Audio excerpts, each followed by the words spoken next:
বন্ধুরা এই যে আমি এখন এই যে মাছ রান্না করতেছি, মানে মাছ ভাজি করতেছি। এই যে বন্ধুরা এখন মাছগুলা ভাজি করা শেষ, এখন নামিয়ে নিব, তরকারি রান্না করব। এই যে বন্ধুরা দেখুন এখন আমি মাছগুলা ভেজে নিছি, এখন আমি তরকারি রান্না বসাচ্ছি। ঠিক আছে, এই যে দেখুন আমি এখন হোরাইনটা দিচ্ছি।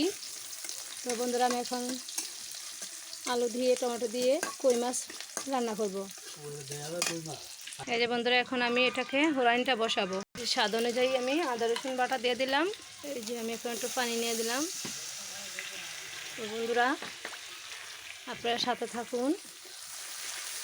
আসলে বন্ধুরা এখানে অন্ধকার, তাই একা হাতে ভিডিও করতেছি, আপনারা দেখতেছেন না। ঠিক আছে, একা হাতে ভিডিও করতে হয় আমার।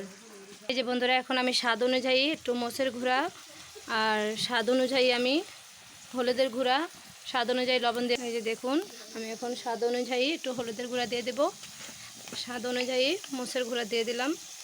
এখন এই যে বন্ধুরা স্বাদ অনুযায়ী একটু হলুদ দিয়ে দিলাম, সাথে একটু লবণ দিয়ে দেবো। ঠিক আছে বন্ধুরা, স্বাদ অনুযায়ী। তো বন্ধুরা যার যে পরিমাণ লবণ লাগবে সে পরিমাণে দিবেন, আমি আমার অনুযায়ী মতন আমি দিয়ে দিলাম। তো বন্ধুরা আমার ফুল ভিডিও দেখার চেষ্টা করবেন, কেউ স্কিপ করবেন না দয়া করে। ঠিক আছে বন্ধুরা, এক হাতে ভিডিও করতে হয়, আমার কোনো ভিডিও ম্যান নেই। দেখুন বন্ধুরা এখন আমার আলুটা কষিয়ে নেব। বন্ধুরা এখন আমি এর সাথে আলু দিয়ে দিব। ঠিক আছে, এই যে দেখুন আমার মশলাটা অনুযায়ী আমি এখন আলুটা দিয়ে দেব। তো বন্ধুরা আপনারা আমার সাথে থাকুন, দয়া করে কেউ স্কিপ করবেন না, ভিডিওটা ফুল দেখার চেষ্টা করবেন। অন্ধকার তো বন্ধুরা, তাই ভিডিওটা ভালো দেখা যাচ্ছে না। বন্ধুরা আমি এখন মাটির চুলায় এই যে আখের পাতা বলে এগুলা, ঠিক আছে, আখের পাতা দিয়ে আমি কি সুন্দর করে রান্না করতেছি। দেখুন বন্ধুরা এই যে কি সুন্দর জ্বলে, দেখছেন আগুনগুলা কি সুন্দর জ্বলতেছে। এই যে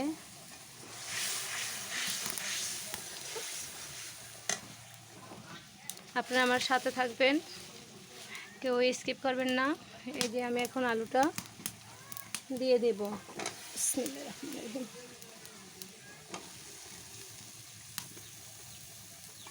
বন্ধুরা আমার ভাতে বলক এসে পড়ছে, ভাতের এটা হাঁড়াটা নামিয়ে নিলাম। এই যে দেখুন আমি এখন আলুটা কষিয়ে নেব। তারপর বন্ধুরা আলুটা কষানোর পরে আমি দেখে দিলাম। আর আমি এই যে দেখুন বন্ধুরা আমার কই মাছ এই টমেটোর সাথে রান্না করব। আর এই শাক দিয়ে বন্ধুরা, এটা হেঁসে শাক বলে, কার ভাষা কি বলে জানি না, হেঁসে শাক দিয়ে আমি এই যে পুঁটি মাছ, এটা বলে শুকটি, এই শুকটি দিয়ে পুঁটি মাছ দিয়ে রান্না করব আজকে। ঠিক আছে বন্ধুরা, পুঁটি মাছের শুকনি দিয়ে আমি আলু দিয়ে হেঁসে শাক দিয়ে রান্না করব। এই যে লবণ টেলে নিচ্ছি, লবণ ঢাললে খাওয়াটা ভালো। এখন বন্ধুরা আমার তরকারি কালারটা কীরকম আসছে বলবেন।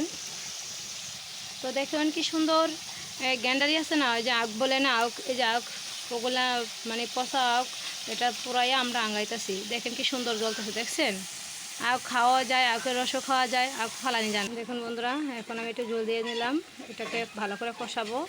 কষানোর পরে এখন বন্ধুরা কি সুন্দর জাল জ্বলতেছে, দেখছেন আখের দিয়ে। মাটির চুলার রান্না কার কার ভালো লাগে বলবেন বন্ধুরা, আমার মাটির চুলার রান্না খুব ভালো লাগে।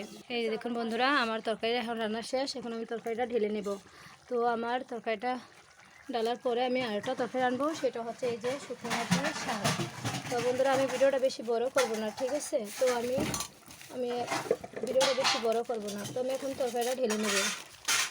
দেখুন বন্ধুরা আপনার সাথে থাকুন। বিসমিল্লাহির রহমানির রহিম। তো বন্ধুরা তরকারির কালারটা কেরম আসছে বলবেন। আমি আলু দিয়ে টমেটো দিয়ে কই মাছ রান্না করছি।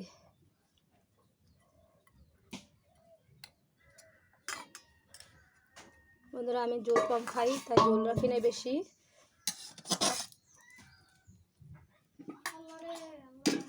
বন্ধুরা দেখুন এই যে বন্ধুরা দেখুন আমার তরকারিটা এখন কালারটা কীরকম আসছে। এখন আমি এই যে শাক দিয়ে শুকনি মাছ রান্না